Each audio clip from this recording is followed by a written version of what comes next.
किसी गांव में एक गरीब किसान रहता था। एक बार उसे पैसे की बहुत आवश्यकता पड़ी, तो वह गांव के महाजन के पास गया। महाजन भला आदमी था। उसने दया करके किसान को 1,000 रुपये दे दिए। किसान ने महाजन को रुपये लौटाने के लिए 1 साल की मोहलत मांगी।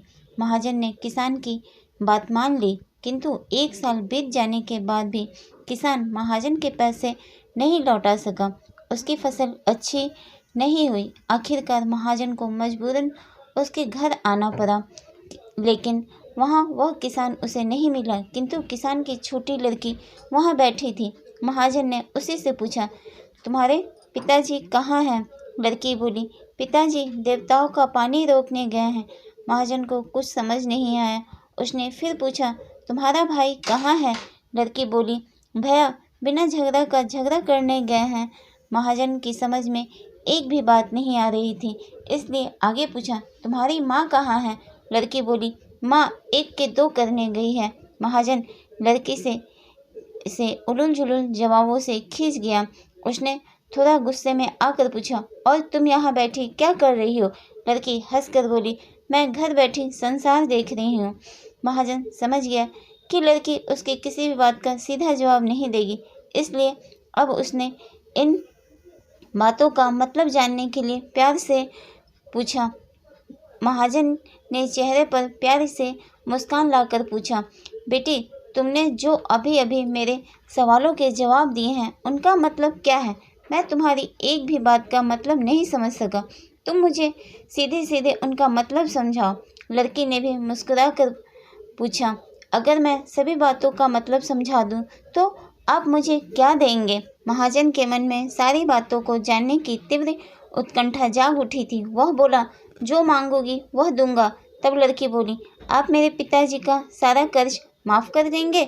मैं आपको सारी बातों का अर्थ बता दूंगी। महाजन समझ गया यह लड़की साधारण नहीं है, किंतु उसके लिए 1,000 रुपये कोई बड़ी रकम नहीं थी, इसलिए उसने कहा, ठीक है, मैं तुम्हारे पिताजी का सारा कर्ज माफ़ कर दूंगा। अब तो सारी बातों का अर्थ समझा दो। लड़की बोली, आज मैं आपको सारी बातों का अर्थ नहीं समझा सकती। कृपा कर आप कल आएं, कल मैं ज़रूर बता दूंगी। महाजन अगले दिन फिर किसान के घर गया। आज वहाँ सभी लोग मौजूद थे। वह किसान, उसकी पत्नी, बेटा और उसकी बेटी भी। महाजन को देखते ही लड़की ने पूछा, आपको अपना वचन याद है ना? महाजन बोला, हाँ मुझे याद है। तुम अगर सारी बातों का अर्थ बता दो तो मैं तुम्हारे पिताजी का सारा कर्ज माफ़ कर दूंगा। लड़की बोली, सबसे पहले मैंने यह कहा था कि पिताजी आसमान का पानी रोकने गए हैं। इसका मतलब वर्षा ऋतु आने वाली है और हमारे घर की छत से पानी टपकता है। पिताजी पानी रोकने के लिए छत को बना रहे हैं। अब वर्षा का पानी आसमान से ही गिरता है और हम लोग तो यही मानते हैं कि देवता आसमान में ही बसते हैं। बस पहली बात का अर्थ यही है। दूसरी बात मैंने कही थी, भैया बिना झगड़ा के झगड़ा करने गए हैं। इसका मतलब है कि वो रेंगनी के कांटे को काटने गए थे। अगर कोई भी रेंगनी के कांटे को काटेगा तो उसके शरीर पर जहाँ तहाँ कांटा गड़ ही जाएगा, यानी झगड़ा नहीं करने पर भी झगड़ा होगा और शरीर पर खरोंचें आएंगी। महाजन उसकी बातों से सहमत हो गया। वह मन ही मन उसकी चतुराई की प्रशंसा करने लगा। उसके साथ फिर उत्सुकता से पूछा, और तीसरी चौथी बात का मतलब क्या था बेटी? लड़की बोली, तीसरी बात मैंने कही थी, माँ 1 के 2 करने गई है। इसका मतलब है माँ अरहर दाल को पीसने अर्थात 1 का 2 करने गई है। अगर साबुत दाल को पिसा जाए तो 1 दाना का 2 भाग हो जाता है।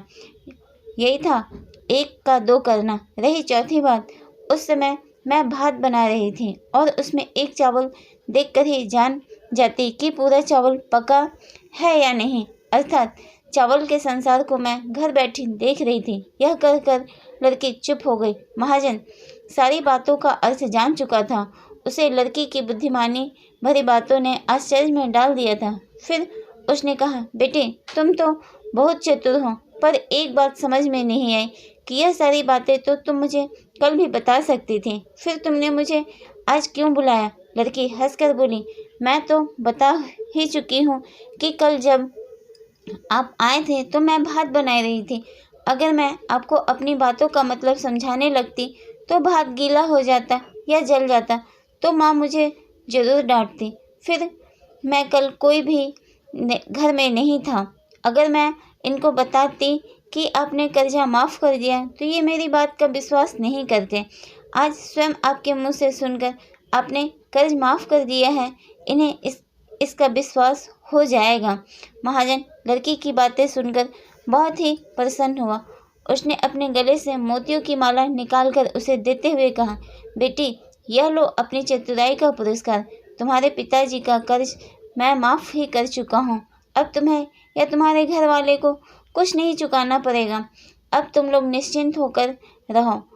अगर फिर कभी किसी चीज़ की ज़रूरत हो तो बेझिझक होकर मुझे कहना। इतना कहकर महाजन लड़की को आशीर्वाद देकर चला गया। लड़की के परिवार वालों ने उसे खुशी से गले लगा लिया। तो दोस्तों, आपको ये कहानी कैसी लगी प्लीज़ मुझे कमेंट के माध्यम से अपने विचार बताएं। अगर मेरे चैनल पर नए हैं तो मेरे चैनल को सब्सक्राइब कर लें। मैं आपके लिए ऐसी ही कहानी लाया करती हूँ। तो मिलते हैं अगले वीडियो में, तब तक के लिए नमस्कार, धन्यवाद।